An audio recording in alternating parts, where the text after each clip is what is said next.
This is the Soul-Filled Sisterhood podcast, and I'm your host, Nicole Burgess, licensed marriage and family therapist and an empowerment mentor for women. The information shared in this podcast is not a substitute, nor is it to convey professional, psychological, financial, or medical advice. If you could use such services, please seek them out from someone you trust.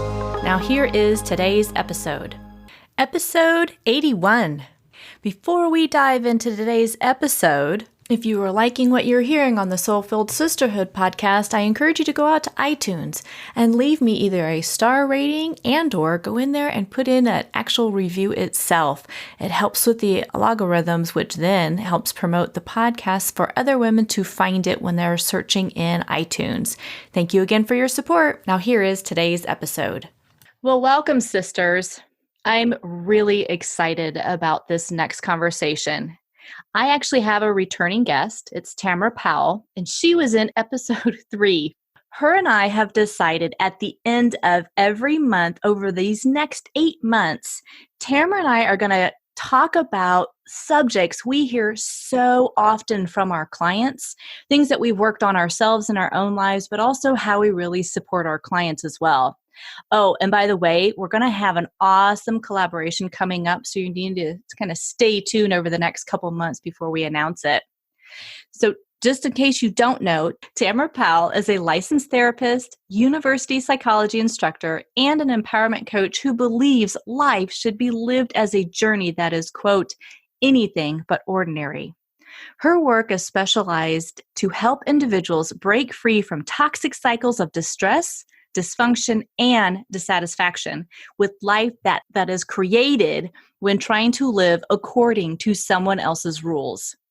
Only by living what she calls radical autonomy, and that's exactly what we talked about so much in episode 3, can one obtain soul-nourishing relationships and a sense of true life purpose and inner peace. So, Tamara, I just want to say yay, and thank you so much for returning to the show and for our ongoing talks over these next 8 months. Girl, you know I'm excited. I'm here for it all day. Ready. Well, what we wanted to talk about on this month was really why we started our own businesses, why we became these small business owners, entrepreneurs, whatever people want to kind of stick that label on there. And we're going to talk more about that next month. But the labels. And all that good stuff. Mm-hmm. So what is the why behind your business? Like, why did you start it? I think there's always multiple reasons. I'm always surprised when I find someone that has one why. They impress me. Maybe that's just because of my personality temperament, but I have a bunch of reasons. Number one, I just have that entrepreneurial spirit. Like, I just knew that, like, I work well with others. Mm-hmm. I'm an extroverted introvert, but I really enjoy the process of creating and making things my own. And when it came time to graduate with my degree for therapy, I just knew that there was no one, this ties into my second reason, there was no one doing it the way that I wanted to do it in my area. Mm-hmm. And so there was this real need, especially down here in the Bible Belt, for a private practice or a group practice. There was a need for therapists, gosh darn it, who were going to be outside the box and not just traditional cognitive behavioral therapy. I do plenty of that, but who were willing to talk about things that were a little more taboo for some, and who had a more laid back approach, more holistic approach. And so I saw a need. So part of it was I just kind of wanted to, and the other part was I felt there was a need for it. And when those two line up, it's a really great space to be in. I think those are my first big 2 whys. That makes sense? Yeah, totally makes sense. I guess, yeah, I find it fascinating as I'm listening to you. I'm like, I never really looked at there was a need, even though I know there's typically a need for therapy, right? And also for coaching and all that stuff. But it's like, fascinating. That's great. Oh, I had a mentor once say, and it really stuck with me, that, there can be a million voices out there and people who do the exact same thing that you do, but no one who does it the way that you're going to. Yep. So people need to hear it the way that Nicole's going to say it. You've got history and background and temperamentality that might really click with me. Mm-hmm. Yeah. Well, I also like your awareness of where you're located, that holistic approach isn't there. And I think Mhm. where I went to grad school was in California. So it was very much about the holistic piece Plenty, of it, yes. right? Which Mhm. was beautiful. I think part of why I even went to the route of going to grad school, one, as you and I know, is we often hear from other therapists, it's like it truly is becomes this calling. Yeah. And no matter where you go, somebody wants to tell you their life story. And you're like, I'm just going to buy my groceries. I don't what, Please. yeah. I mean, love and blessings to you, but I gotta Right. get home. I just, yeah, that's all I want right Mhm. now. And for me, I was in the corporate world for many, many years. And it was just like, oh my gosh, I kept running up to just limitations, not only as a woman, but where I could go and what I really wanted to do. And finally, when I went back to grad school, I knew I did not want to do it in the Midwest. It just, none of the places resonated with me. They were very Mhm. traditional grad schools. And so I moved out west and was so happy I did. And then figuring out the practices out there where we have to do it via trainee, which is our practicum Mhm. till we get so many, hours. And out there, it's free. You don't get paid for it, meaning you're free labor for that. Ours was Maybe too. was it? Mhm. Yeah. And recognizing the number of clients to take on was actually lower. When I moved back to the Midwest and I had to go through the Mhm. hoops for that, the count of how many clients you needed to take on was huge. And Mhm. I knew when I was out there, I was just like, yeah, I don't want to be working for somebody and having to write up specific reports and doing it for the Mhm. state and all that sort of stuff. And so, like you, it's like, yeah, no, I want to want my own little My way. creativity. Yeah, Yep. coming in. I wanna Yeah. sit barefoot and have my shoulders uncovered sometimes. Yes. Yes. Yes. Yeah. Drop a curse word or 2 here or there. The other big Exactly. reason, I'd be lying if I didn't say money. I think every Yes. entrepreneur who look at business, and I think people, it's really important if you're going to start a business, you go and learn the business, not just your own trade. Correct. Go and learn, a little bit about economics and marketing and just the business world. You see that the only way to truly develop any sort of wealth or savings, and the easiest way is through entrepreneurship. Well, easy might not be the right word, but the most consistent way Yes. is Yes. in entrepreneurship. And I was a single mom at the time. I had Hmm. two little girls to feed. And so while I was searching for the more traditional route of working for someone else, I started seeing clients on the side and finding, like, hustling and finding ways to see them out of like a nonprofit, out Hmm. of my supervisor's office. And by the time those traditional jobs came back around, I already had a full client load. Yeah. And so it was just a matter of I had to make money. Right. And you've hit it. I know I've read, and I cannot quote the exact magazines right now, but numerous business articles over the Mhm. years, how they repeatedly state that entrepreneurs typically earn more than working for somebody else. Girl, the median income for a postgraduate intern starting off, now granted they're not fully licensed yet, so you can't make the big bucks, Hmm. was like $15 to $25 an hour. Yeah. I Yep. can't support a family Right.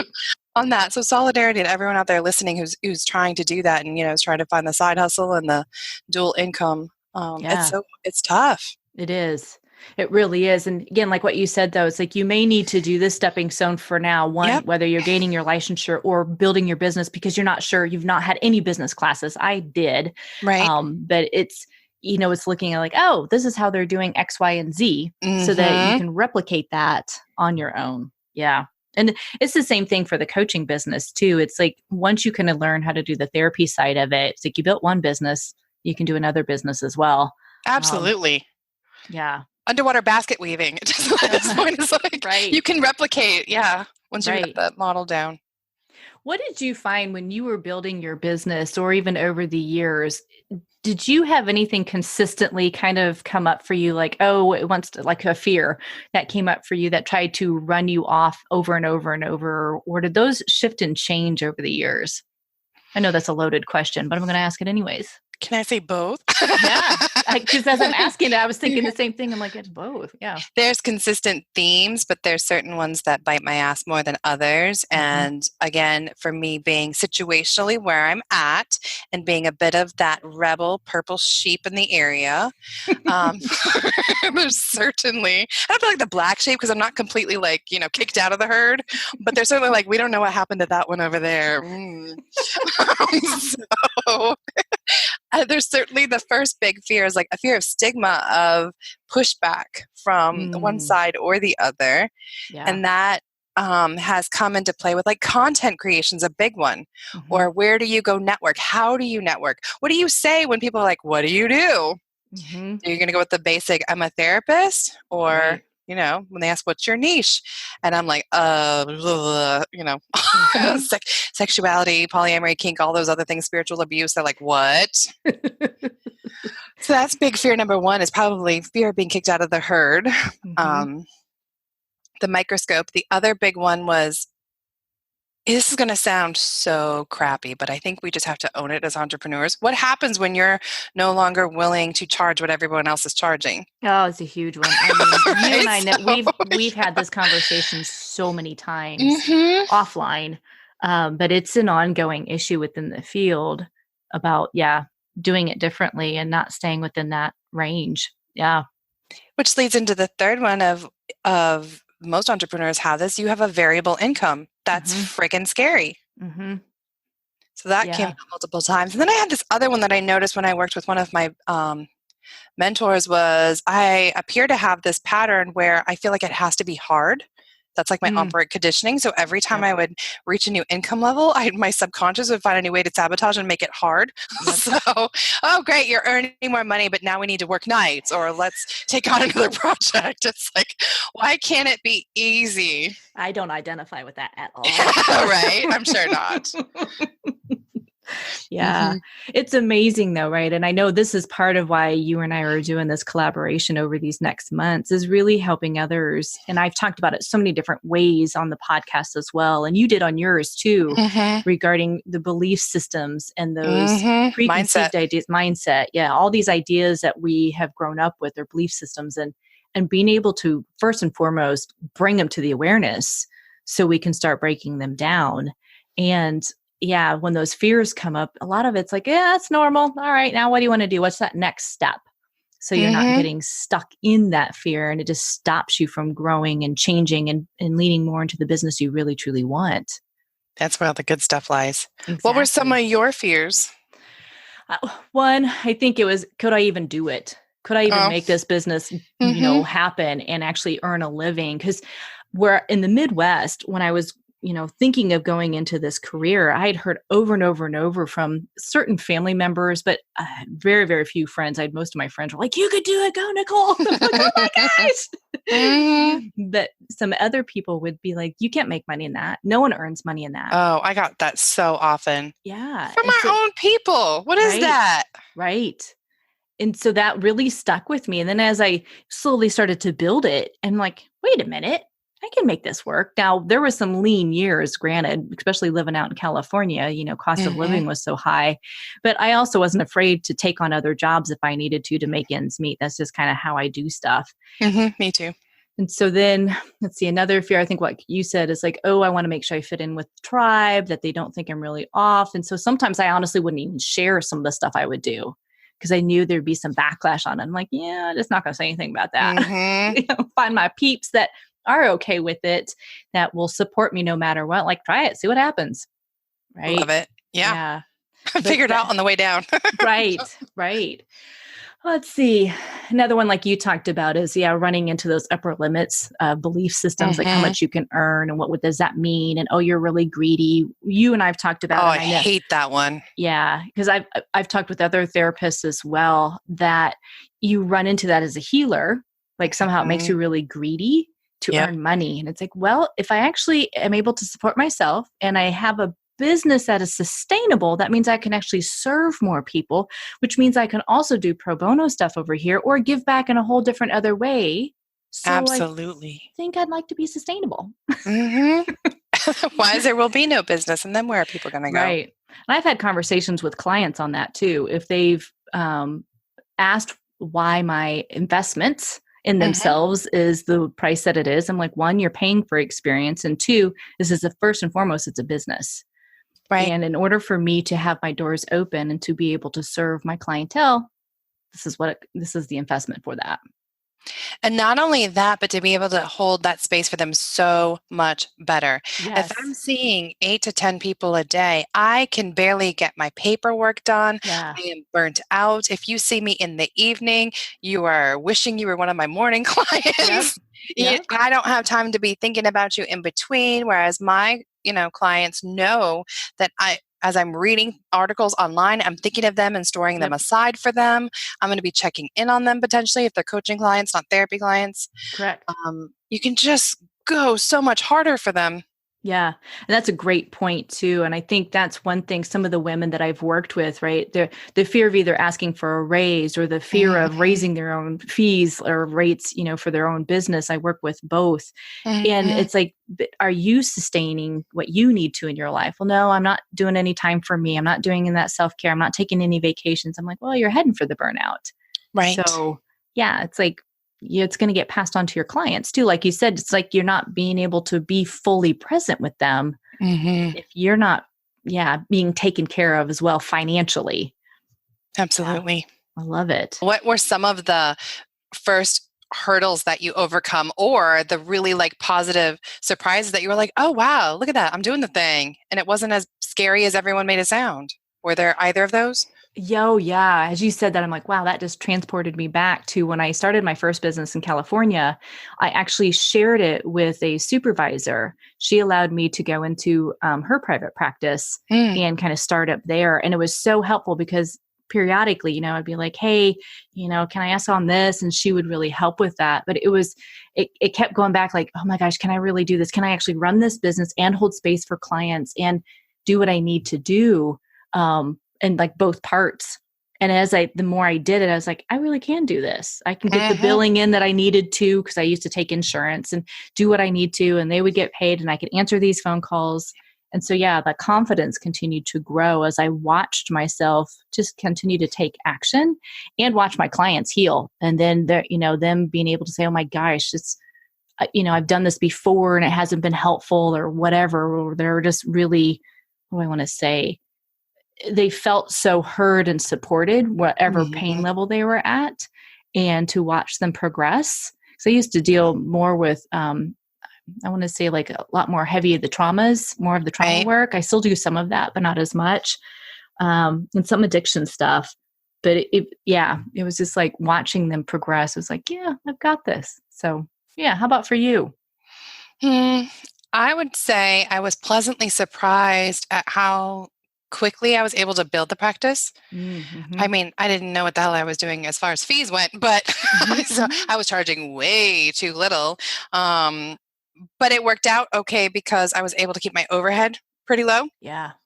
But I had heard all these horror stories of nobody's going to want to see an intern.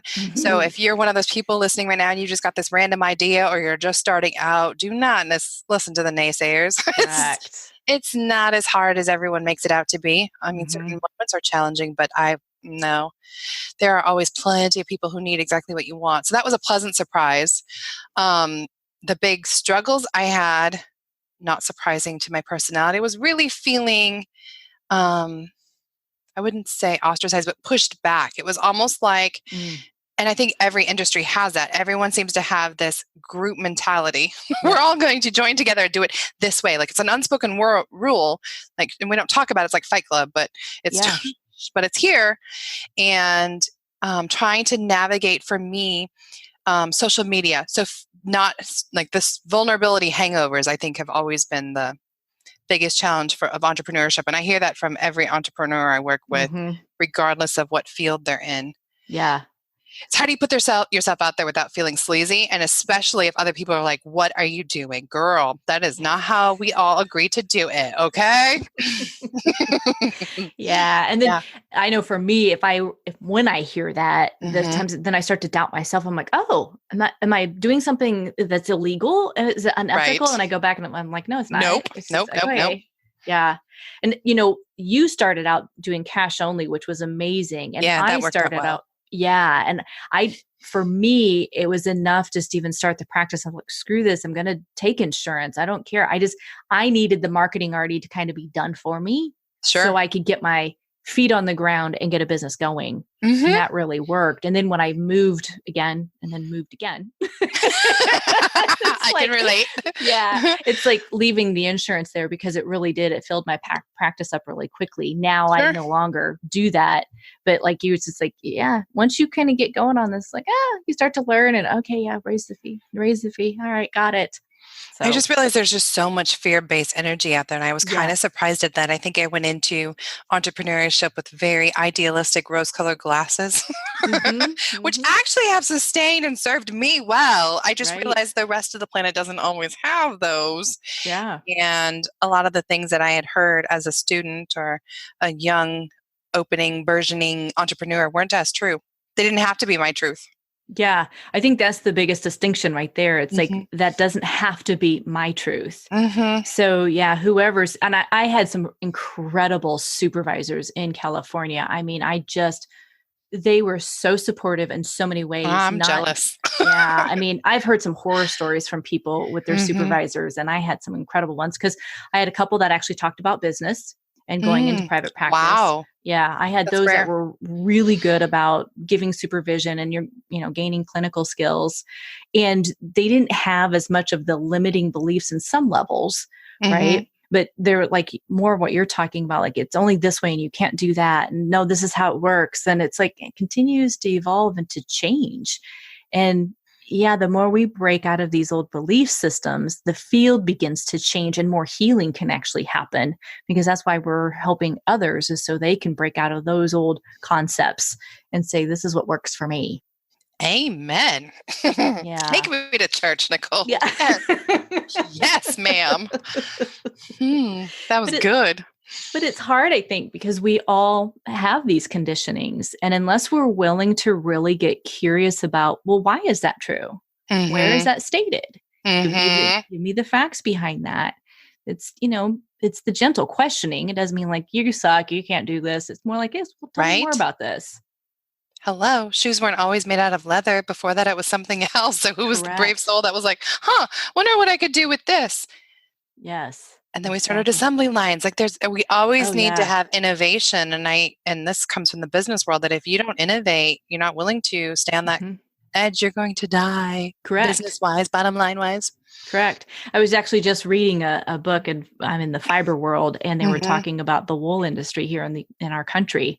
And that was so much of how these mills that used to do it, and the companies that used to do these textiles, most of them are now overseas, and some of them were very innovative and they made them smaller and they did this and they took other equipment, but it's still a dying industry, which is really sad because we're not going to have some products that we need. But it's like what you're saying now. It's like we need people to say, well, I'm seeing this is how we're changing.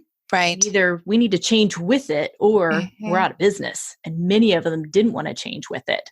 And so it's like, okay. Hello, Blockbuster. Exactly. That's what I was just going to say. Yep. Yeah. Exactly. Yeah. Nicole, what do you think has been your biggest life experience lesson as a result of becoming an entrepreneur? Oh my God. What have you learned about yourself? That is a beautiful question. Mm. Huh. I don't know if I've ever really sat back and thought about that, but as you do, I'm like, because we were, changing from 2019 to 2020, and a lot of questions like, what'd you do over the last, 10 years and how you've changed and evolved. And I think being an entrepreneur has really raised my confidence level in what I can do as a person. I love that. And I continue to be amazed at the risk that I do. And granted, they're calculated risks. Like I said, right. I'm not going to just jump off and go, I'm just going to quit everything and see if I can figure it out. Nope, I do little steps. That's just how I work. And just to watch myself grow and change and build a couple different businesses in a couple different states and say, I've been able to do this and make it happen and truly earn and make a living and still do things that I love to do and enjoy. And I have met so many incredible people, as I've stated before on this podcast and my previous podcast, that taking these risks and challenging myself, it's just been, opening me up more and more. And like you and I have talked about, really challenging some beliefs. And there's still more that come up when it comes around money or what I'm capable of. And I'm like, where did that come from? I don't know if that's true anymore. Thank you very much. Yeah, I'm done with that. How about for you? Yeah, that's the first big thing that jumped out to me was like how much I learned through that mindset experience. And entrepreneurship is a lot to me like parenting. Like, no Such a matter good how way. Yeah. right, no matter how much you read ahead of time, you don't know until you're actually doing it. And you will start to re-examine everything about yourself if you're smart and you allow these experiences to really make you stop and get a little introspective. And I've learned several big things about myself in the last 6 years of private practice. Number one, I used to think I was an extrovert. Turns out, not so much, sis. I am more of an extroverted introvert. So like right here, I know I sound extroverted, but it's because we're one-on-one. And you're one of my safe people. But if you and I were out drinking at a bar, I would be like the wallflower, which is so funny. People are like, what? People do not associate that. So I'm like, yeah, that weird anomaly. What appears to be an extroverted HSP. Yeah, I think that's so funny. I did not know that about myself, Nicole, until private practice. Yeah, I was talking to somebody else a couple days ago about that. Like, yeah, I learned through my family, I didn't have a voice. And so I always thought I was so introverted and shy and, anxious and stuff. She's like, but that once I moved out and I was doing this, she's like, I so wasn't. I'm totally extroverted. I love being around people and throwing off ideas and da-da-da-da-da. I'm like, awesome. But there's so much that goes into what we think we are versus what we really are. Back to labels for the next podcast. But yes, I also learned that I really, I always knew I had control issues, but I really do like to be in control.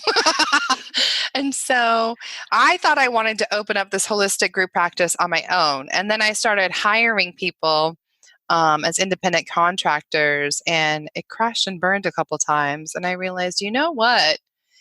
I actually don't mind being alone and doing the majority of it. But key emphasis to majority, because the next thing I learned is that just because you can do everything doesn't mean you should. And so that applied to not only like I hired a virtual assistant, I've also hired out for other projects to different places, because really what I like doing is either content creation or actual one-on-one with clients. And I don't really want to do the rest of that stuff. Yeah, that's a great lesson too. And I think, that went back to earlier in our conversation. I was like, oh yeah, there's definitely some things I like to control, but then there's other times I'm like, what's that about? Well, some of it's honestly just fear. It's like, I don't know what I'm doing, so I need to keep that close. But I know because of you and you hiring out VAs and doing different stuff, it encouraged me to try it. And then I was like, oh, well, this isn't so bad. Oh, it's my favorite. Yeah. It is my favorite. Love my VA. And I also, that just started me down a whole rabbit hole. I told you, like, I become the bougiest queen ever. I get my groceries delivered. I'm like, where else am I making life more difficult than I really want to be? Yep. If I'm really disappointed, I can go get me some different produce, but why? And it's funny because there's another entrepreneur who's really kind of talked about, like, she did most of her stuff in her business, but she hired out so many other things like housekeeping and grocery shopping and cooking. Like, I would rather do that. It's like, no, you do this stuff over here. I'll do the business stuff. Yeah. So you got to figure out what works for you. For some of you listening, you may be like, nope, I want to hire out more of the business and then do the home stuff, whatever. There's no right or wrong. It's just what works for you. Exactly. I love it. The last big thing I was going to say is tied into that is I learned that, especially for me as a type 7 on the Enneagram, we're known for starting a whole bunch of shit and not finishing it. I've always finished my things per se, but I've learned, especially once I hit 40, I really like simplistic. So I've been getting much more minimalistic, not only in lifestyle, but also just in business. And I think that's normal. As I've worked with a lot of entrepreneurs, you kind of start out with a broad funnel at the top. Yes. And the more you get into it, you're like, I like this, but I like just this aspect of this really. And I like these clients, but my favorite clients tend to be this. And it just starts to get a little more narrow. And the more that I've given myself permission, emphasis on that, like I don't know why I needed to, but I needed to give myself permission to be fully okay with that, to work less hours, work with just the type of people I want to, and to be brave in that and to be brave in my marketing and saying that out loud has been the most freeing and yet profitable gift I've ever given to myself. Totally agree on that. I mean, that's so well stated too. 'Cause I know, and I think for anybody, when we start out, like you said, it's like you start out really broad. And I remember one of my supervisors like, "Oh, you're the generalist." I'm like, "I don't like that word. No, I'm not." But you also can change over time. And so it's like things start to morph. And it's like, it's okay for me to do that. But there is something funny about needing to give ourselves permission to do X, Y, or Z. Yeah. And when we get that clarity and start narrowing it down, it's like, this is really what I do. This is what I love to do. This is how I really help people get the results that they really want, that transformation that they're going for. Like, wow. Yeah, life is a lot easier that way. It's so funny because I thought I had a niche when I first started. But really, I just had themes. I had subjects that I like to work with, but I've realized I've actually gotten 10 times more specific even since then. But I thought sexuality and spirituality, that's pretty, niche. And that's actually what helped me get business at first was people were like, "Oh, you have a sex and gender or a spiritual problem? You go see Tamara." That was great. But it turned out I don't like working with everything in those categories. Right. Turns out I hated couples counseling. Didn't want to do that. So, but when most people coming in for sex therapy wanted to bring their partner, but I found that I personally have much better success when I work with just the one and then bring in the other, just as an example. But you got to try, and then you can further hone in, and it's worth it. Don't listen to the naysayers. Well, I think you've hit that over and over too, right? Where it's like giving yourself that permission to get curious and to experiment and see what works. It doesn't mean because you're like, okay, I've now put a page up saying I'm a couples therapist, and you start to do it a few times and you go on a month or so and you're like, wow, no, I don't like it. Change it. You absolutely can. I've done it like 4 times. Right. And I have as well. But I think that's it. Just like now I've got to get approval from other people to say that I can or can't. It's like, no, it's your business. I think that's the biggest thing is making sure you remember you're the owner, you're the CEO. It's your business. I was literally just having a conversation with one of my coaching clients about, it's like, you own it. You don't have to take on everybody who calls you up. It's your choice. And they're like, so that's funny how we forget that. That's exactly what she said too. She's like, you're right. Why did I forget that? But we do. I kind of look at it as like decorating your locker or your book covers. I swapped out my book covers like 4 or 5 times in that year alone. New pictures, new crushes. I don't know, but develop that personality. And I want to talk about this in like a future podcast that we might have, but not so much now, but just to drop it in there that there is a little bit of beautiful tension between it's not about radically changing the whole business.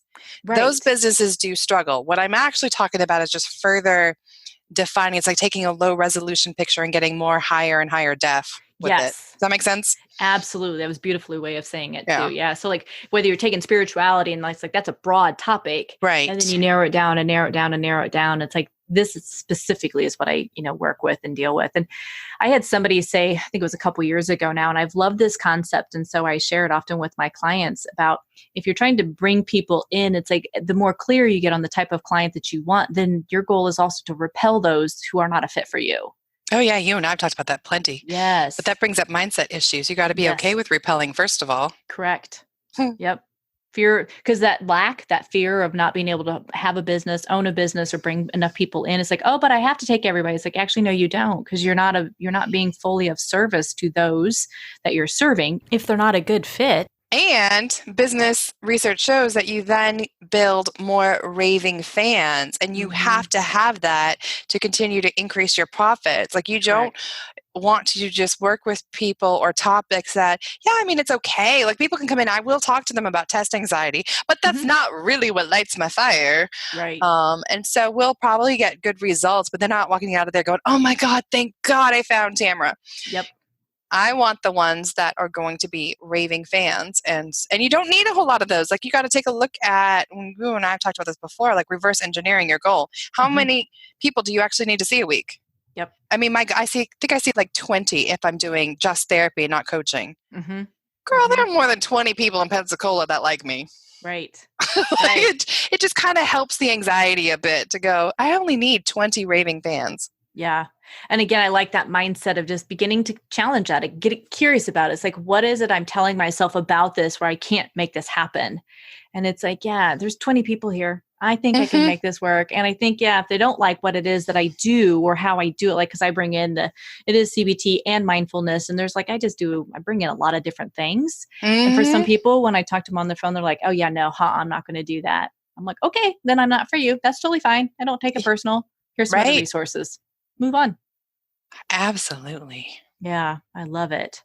Well, my dear, I know we could really, I think, go on and on about this too, but I think for now, this is a good place for ladies to kind of start. And again, I know some of you listening, you are in the healing field. Some of you are in the coaching field. Some of you are in the corporate world. Take some of the things that we're talking about and see how you can apply them really to your life. Getting really curious, like what are some of your roadblocks, those internal roadblocks that have stopped you from either raising your fees, asking for that raise, starting your own business, or just launching out into doing something else that you want to do on the side. It doesn't have to be just, full blown, I want to make a living at this over here. Just get curious about that and see if you can kind of do what we've done over the years, continue to challenge those things and to challenge the mindsets also within the communities. Does it have to be done that way? Or can you actually do something else? So much of this is, as Tamara and I have talked about over and over and over offline, whether we talk about business stuff or not, it's still about personal development. Always. Yeah. You're the foundation of anything. So as you continue to grow and develop, so can your business. That's how it works. Absolutely. Absolutely. And I will have Tamara's website, ariatherapy.com, on the show notes as well, and her Facebook page as well.